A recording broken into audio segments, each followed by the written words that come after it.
Lovely morning of listening to the animals tell us they're hungry. At least it's wintertime and we only have like, you know.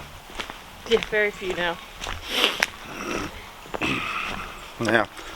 So we were talking the other day and we realized that as of November 19th, it was our second full year on the property.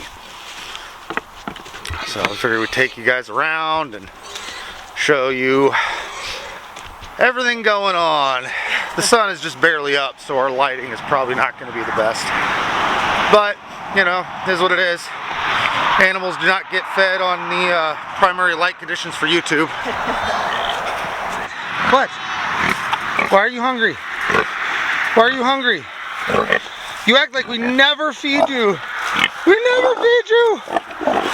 We never feed you, Piglet.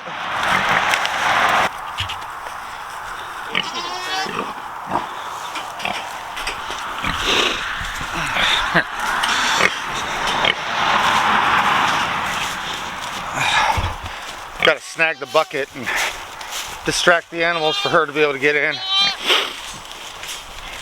So the reason these guys are over here is this is all going to be new garden. Uh-oh. They saw her.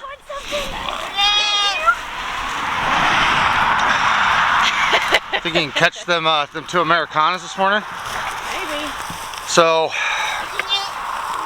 in order to establish new gardens, we are taking our breeding Piglet, and slowly working through the tall grasses and all that to get them to not only just knock it down, but also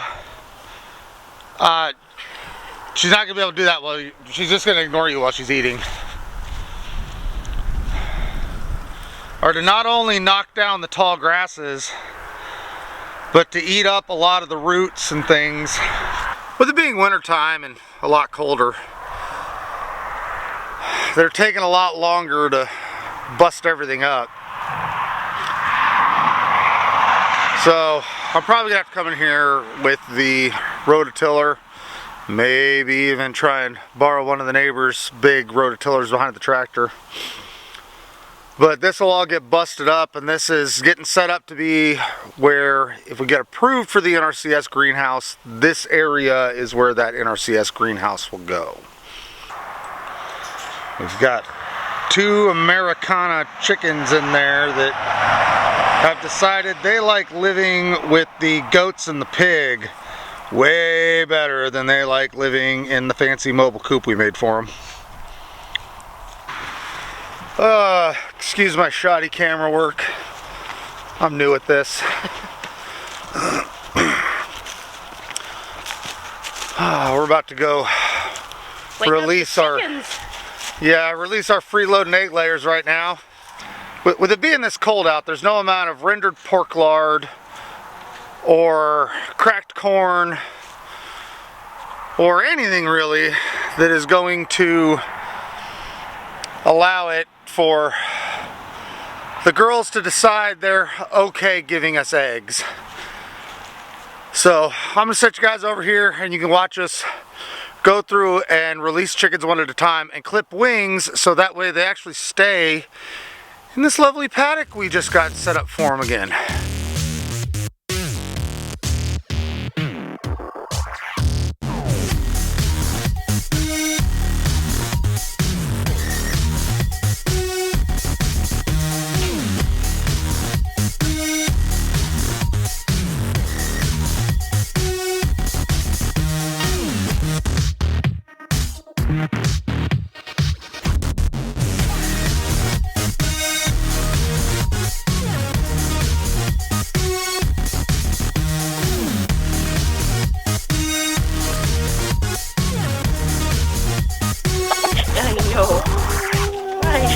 The injustice of it all. I'm working on getting the rest of you girls out. Who's next?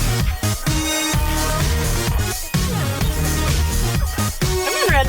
Come on, Red. Okay. Come on.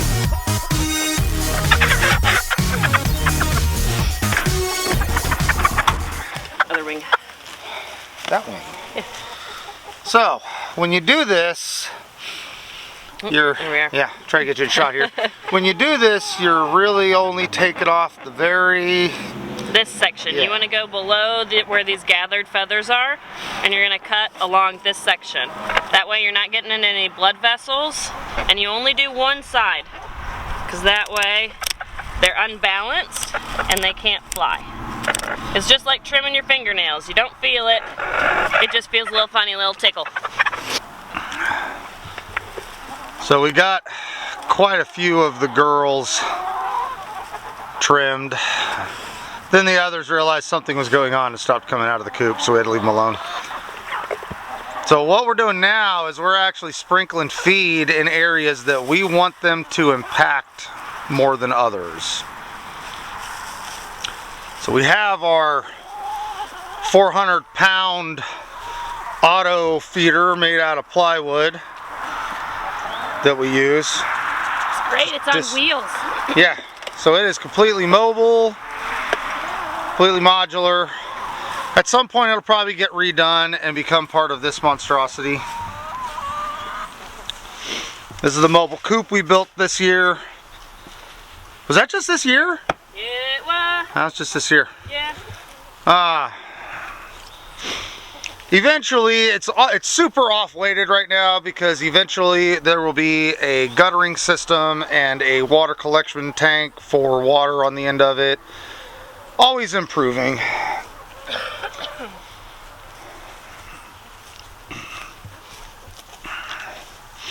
So this can hold, what do we figure? 50 chickens at most? Probably somewhere closer to 30. Yeah. And we've got, well, on the farm technically 25. Yeah, right now we've got 25. This is just how we do our water. I drilled a hole through a T-post and did some very nasty welding because I didn't have my actual stick welder set up yet. Threw some very nasty welds through a bent piece of bar. And not only do you get the benefit of a waterer, you also get a little bit of a predator deterrent because it kind of looks like a stick person. It's a scarecrow. It's a scarecrow. Yeah, we were just thinking about everything. We got a lot happened this year. Excuse me while I try not to trip over a fence. We got some more fence. Refined things more, figured out what we can actually do on property for our plans.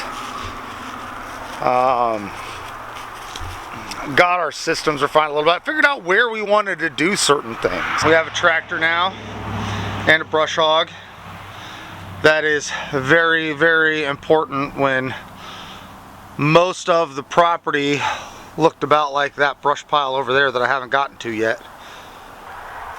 So, if you guys see the soil behind me, the biggest difference between this soil and the hill up behind us that is green is that that has had chickens and pigs and goats ran on it consistently. This is not. I've done a little bit of dirt work with the tractor here, but when we first got this place, this was all the way up this hill up here. So now that it's a little warmer out, we had to go inside and, you know, feed our children, and now I'm back out. We'll get a little further into animal impaction. So when we bought this property, it had been neglected for at least 20 or so years, probably closer to 30. So that means that we had a lot of work cut out for us. All the fence lines are overgrown, and that's always fun when there's barbed wire involved in them. So we have slowly been chipping away at things. It takes a lot of manpower to be out here cutting trees and brush hogging and cleaning everything up. Like this area behind me used to be a pond. And I've got plans to get it back to being a pond, but it takes time. There's only so much you can do with a tractor. This area behind me, we're gonna go take a little look up in here. This was all woods, and the woods came down to right here. So now that we're up here in the actual woods area, you can tell, like this area behind me, it had no animals in it. You can tell it's still very, very overgrown. It's got a lot of vining rose in it, kudzu, poison ivy, poison oak. If it's thorny, spiky, poisonous, or invasive, it's growing all over in here. If you look up here behind me, you can tell the areas where we ran goats and pigs over the summer this year, because you can walk through this part going up the hill. You can't walk through that. I'll take you over here and show you some of the stuff we've been dealing with. So you can see in this area here just the overgrown foliage in here. And as I pan right and start going up the hill, you can tell where it drastically thins out. Now, when we first bought property, this place all looked pretty close to that. Overgrown, you cannot walk through it without a machete. So we brought the pigs in here, we brought the goats in here, and all summer long they got rotated through here. And now, underneath some of this leaf cover, we have small baby grass that had finally started to grow in through here. So what I'm in the process of doing now is taking down all of the trees, everything I can't run over with a brush hog is all coming down and getting put into my firewood skid, and then that will be next year, and the year after that's firewood. When you start coming up with your plan for animal impaction, you should always try and go from the top, the highest point down, so your fertility goes down the hill.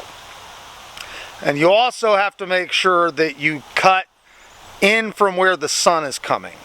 With something that's this overgrown, if you want grass to be established, the best way to do that is to make sure that you can get good sunlight on that ground.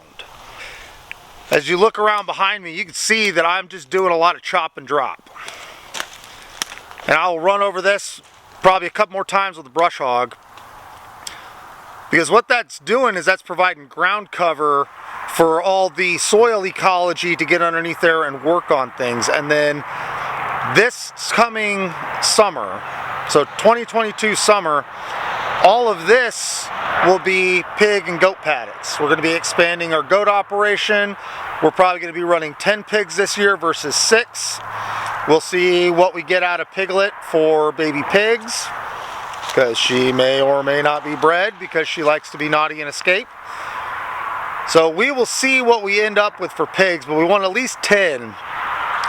So now I can go back through and do a heavier impaction on this and be able to get a lot of this vining stuff out of here, because most of this stuff is a rhizome plant. What keeps a lot of these vines growing are the root system, so I can chop the stuff above ground level all I want. But if I don't get into that soil and actually pull those rhizomes out with the pigs, it's just going to keep coming back, and it's just going to keep taking things over. And when we take and put the chickens back in here over the top of them, because that is going to be our final step, is to run chickens up through here. So when that coop behind me, right there, when that coop behind me starts getting brought up through this area, those chickens are then going to go through and disrupt the seed bank further and basically be my tilther. They're going to stir up that top level, and they're going to be adding fertility, and they'll also be taking a lot of these tree seeds. They'll be taking a lot of that out, so that way we aren't just spinning our wheels. Because we can mow Like, this has all been brush hogged. This has all been brush hogged. And if I don't go back and brush hog that probably 2 more times next year, we're going to continue to have saplings and stuff growing up on the areas that are too sloped to be able to safely put the chicken tractor on to let the chickens go through and impact it. Because the chickens are a huge key to our soil fertility and for getting the types of plants we want to grow there. The pigs prepare the soil. The chickens actually go through and get things growing. I guess it'd be the easiest way to explain that without getting super deep into the soil biology systems. So, it's still cold out. I'm gonna go inside, have some coffee, but I really hope that this video helps you get an idea of what to plan for animal impaction and the amount of work you're probably going to have ahead of yourself if you are getting a good deal on that property that nobody's done anything with for 30 years. So, you guys enjoy your morning.